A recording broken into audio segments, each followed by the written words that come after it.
AIMIM प्रदेश अध्यक्ष अख्तरुल ईमान ने शब्बीर मौत मामले में बड़ा बयान देते हुए दोषियों पर सख्त कार्रवाई की मांग की है। मालूम हो कि दिघल बैंक प्रखंड के जागीर पदमपुर पंचायत अंतर्गत सुखान दिघी गांव निवासी शब्बीर आलम की भीड़ द्वारा कथित तौर पर मोबाइल चोरी करने के आरोप में बहादुरगंज थाना क्षेत्र में पीट कर हत्या बीते दिनों कर दी गई थी, जिसे लेकर अख्तरुल ईमान ने कहा कि हमारा कानून किसी के हत्या की इजाजत नहीं देता। उन्होंने कहा कि ऐसी घटनाएं नहीं होनी चाहिए और दोषियों पर सख्त कार्रवाई की जानी चाहिए। साथ ही उन्होंने नशे के बढ़ते प्रचलन पर भी चिंता जाहिर की है। गौरतलब हो कि शब्बीर की हत्या मामले में पुलिस ने अभी तक 7 लोगों को गिरफ्तार कर जेल भेजा है।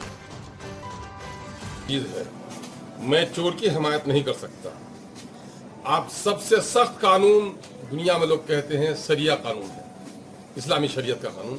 चोर के बारे में बहुत सारी अदालतों में डकैती के बारे में मिल जाती है, लेकिन इस्लामी अदालत में हमारे उलमा बताते हैं कि अगर वो चोरी किया है तो उसके हाथ काटे जाएंगे। प्रोफेट नबी ने कहा, हमारे प्रोफेट ने कहा कि मेरी बेटी भी अगर चोरी में पकड़ी जाए तो मैं उसका हाथ काटूंगा। लेकिन मामला यह है कि जान से मारने का हुक्म नहीं है। चोरी जुर्म है, लेकिन जान से मारना कहीं से भी मुनासिब नहीं है, बल्कि जान से मारने का ये कानून को अपने हाथ में लेने का है। तो मैं तो कहूँगा एसपी साहब से, चोर है तो उसकी सजा मिलनी चाहिए और इस तरह के वाकयात न हो या इस तरह के वाकयात क्यों हुए हैं इसकी गहन जांच होनी चाहिए। और मैं आपको बता रहा हूँ, इस तरह के वाकयात और बढ़ते चले जा रहे हैं। पहले तो लोग लाख की सुपारी देते थे, तब लोगों का मर्डर हो रहा था, लेकिन जब नई पीढ़ी के लोगों को जिस तरह नशे की लत लगी है, वो 500 रुपए में किसी का गला काट सकता है। और अभी जो स्मोक की आदत लोगों को लगी है, आज से लगभग 7 साल कबल, 7 साल गुज़िश्ता वहां पर ठाकुरगंज में एक बेटे ने, 16 साल के बेटे ने अपने माँ और अपने बाप दोनों का मर्डर किया है। आप और हम गवाह हैं उसकी। तो ये जो हो रही है, सिर्फ हम चिल्लाते हैं चोरी होने पर, चिल्लाते हैं किसी के मरने पर, लेकिन ये पूरी जो नई नस्ल की खेप जा रही है नशा की तरफ, इसके बारे में न सोसाइटी फिक्रमंद है, न हमारे जो मॉरल लीडर्स हैं वो फिक्रमंद है, न राजनीति के लोग फिक्रमंद हैं। हत्या के वर्दी पोस्ट ये लोग हैं जो हमारे पुलिस के लोग, इनको भी महीना मिलता है। क्या बगैर पुलिस को पैसा दिए हुए स्मोक का धंधा हो जाएगा? किशनगंज में स्मोक के अड्डे हैं। क्या हमारे एसपी साहब को ऐसे वर्दीधारों की वर्दी नहीं उतारने चाहिए जिन लोगों ने स्मोक के धंधे वालों से मंथली तय कर लिया है?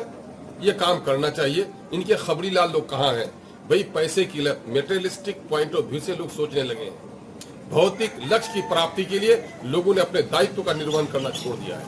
इस तरह का अभी एक मर्डर हुआ है एक लड़की का, वहाँ आज से 3 दिन पहले पुलिस ने उसके पकड़ा है। सुंदरबाड़ी का एक लड़का और कहीं का है, चढ़ागाछ में हुआ है। ये जो मोबाइल के जरिए से क्राइम हो रहे हैं, ये जो मर्डर हो रहा है, भाई इस पर कौन रोक लगाएगा? इसके लिए सब लोगों को मिलकर उठना पड़ेगा।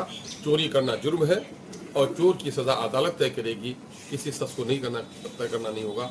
आज के दिन वो सोसाइटी परेशान होगी जो सोसाइटी ने ऐसा काम किया है। इसलिए हमारे सोसाइटी के लोगों को संयम बरतना चाहिए, नौजवानों को संयम बरतना चाहिए।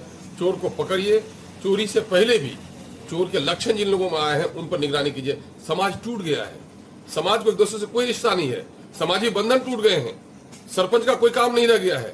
पहले लोग रहते थे, आप देखे होंगे आजकल ज्योग्राफिकल चैनल में दिखाया जाता है, शेर भी हमला करने आता है तो जंगली बैल मुत्तहिद होकर शेर का मुकाबला कर लेता है। लेकिन आज समाज की मर्यादाएं टूट गई हैं। हमारे यहाँ संथाली भाइयों के यहाँ पहले था एक सरदार, एक आम की ठली लेके घूम गया तो सब कुछ जमा हो जाता था। हमारे सिरसा भाइयों के यहाँ मरल का तस्वुर था, यहाँ सुरजापुरियों के यहाँ सरदार का निजाम था। सब टूट गया, समाज टूट रहा है, समाज को जोड़ने की जरूरत है।